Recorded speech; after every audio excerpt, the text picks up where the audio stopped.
Well, anyway, Marian made some notable gains, to be sure. For instance, she took first place in a singing contest among 300 singers, winning an appearance with the New York Philharmonic Orchestra. She gave several recitals at both Town Hall and Carnegie Hall, and also sang with the Philadelphia Orchestra. However, she was still being deprived of the singing engagements that would further her career. Finally convinced that she could not build a career in the country of her birth, she sailed off to Europe, where she continued her studies in voice and in languages. Now, while studying in Berlin, Germany, she met Roel Rasmussen, a Norwegian concert manager, and also Kosti Vihainen, a brilliant Finnish pianist, who you see here at the piano. Now, they were traveling through Europe together, looking for new professional talent. Well, that meeting turned out to be one of the turning points of Marian's career.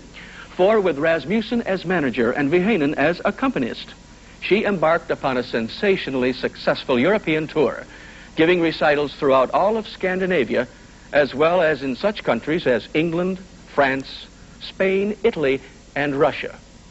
Well, with a triumphant European tour behind her, she was ready once more to tackle America.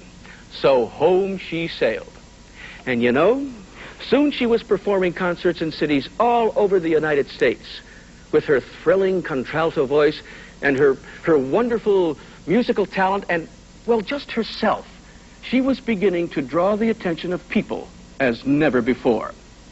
Now, at that time, Marian's concert tours were being managed by Saul Hurok, one of America's top concert managers. And the Hurok office had made arrangements for Marian to perform a concert in Washington, D.C. at Constitution Hall. Well, everything seemed in order until the owners of the hall, who were the Daughters of the American Revolution, known as the DAR, a nationwide patriotic organization for women, suddenly decided that their hall could not be used by a black performer. Well, that didn't sit too well with Mr. Hurok. But I don't understand your reasoning. Unless, of course, the DAR is an organization of bigots. But I know, but the publicity has gone out. Tickets have been sold. The way things look, we'll fill the hall. But what you're doing is absolutely unethical. You made a commitment. We have a solid business agreement. Besides, Marian Anderson happens to be one of the finest singing artists in the... That's it? That's your final answer? And you call yourselves patriots?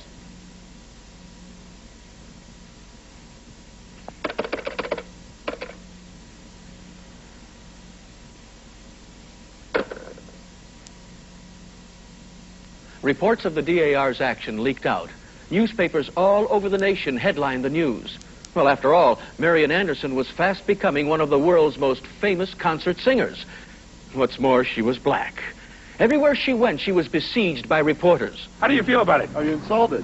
Do you believe your career has been damaged because of it? Are you angered by this rejection? What do you intend to do about it? Do you consider this a slap against the black race? Will you fight the DAR? Do you intend to make any statement at this time or any other time, Miss Anderson? What are your future plans? Eleanor Roosevelt, the first lady of the nation, angrily resigned from the DAR because of its action against Marian.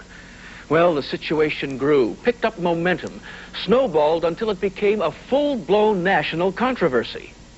And then it happened. Several high-ranking government officials, reacting to the cries and clamor of an aroused public, decided that Marian Anderson should indeed sing in Washington, D.C., and they invited her to appear on Easter Sunday in the open, singing from the Lincoln Memorial, before as many people as would care to attend.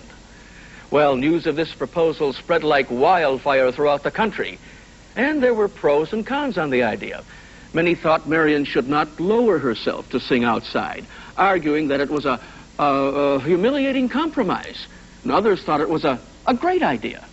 Marian herself, well, she had mixed emotions, fearing that such an occasion might take the wrong direction, that it might backfire, become an ugly white-black confrontation.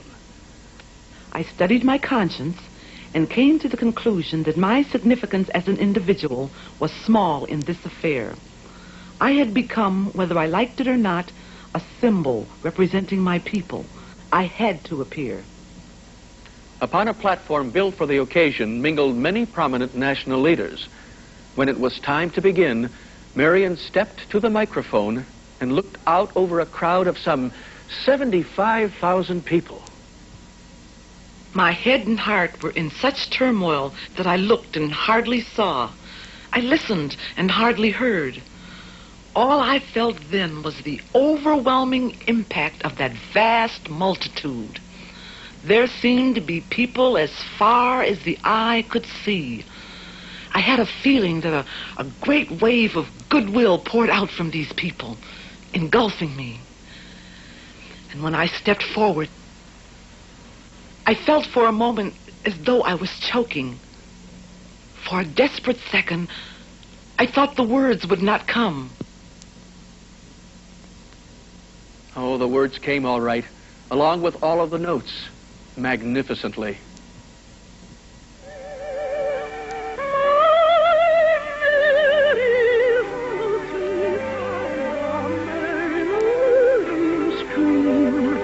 Flow gently, sweet of tone, disturb not her dream.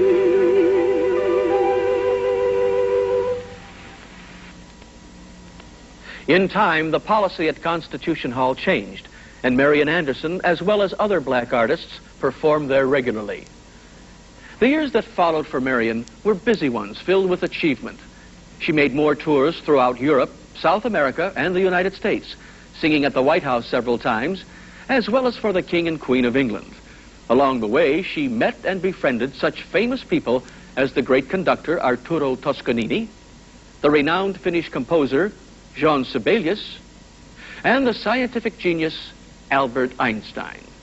During World War II, she entertained Allied troops at many military bases and sang for the wounded in hospitals and on hospital ships. Throughout her career, Marian Anderson received honors from governments, honorary degrees from universities, humanitarian awards from organizations. She was elected to the Women's Hall of Fame, and lest we forget, in 1943, married her childhood sweetheart, Orpheus H. Fisher, whom she lovingly called King. Everyone has their favorite songs. I have many. But perhaps the most precious of all is the spiritual. He has the whole world in his hands. Now, this hymn reminds us not to lose sight of the fact that we have our times of, well, grief and despair, and that there is a being who can help at such times. And you know, it takes in everybody. He's got you and me, brother, in his hands. He's got you and me, sister, in his hands. He's got everybody here in his hands. He's got the whole world in his hands.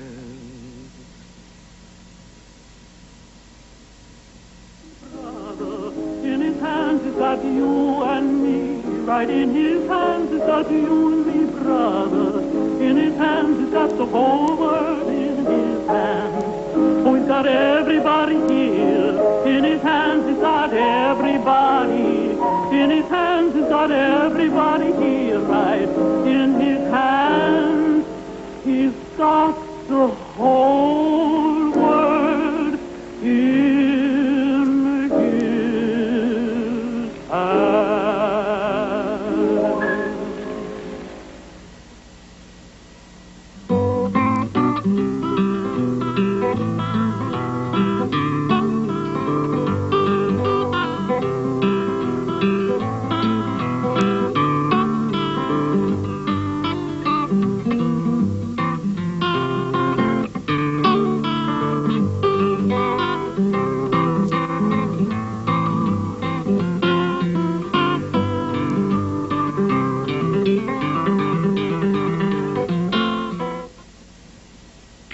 The preceding program was made possible by a grant from the Ohio Department of Education.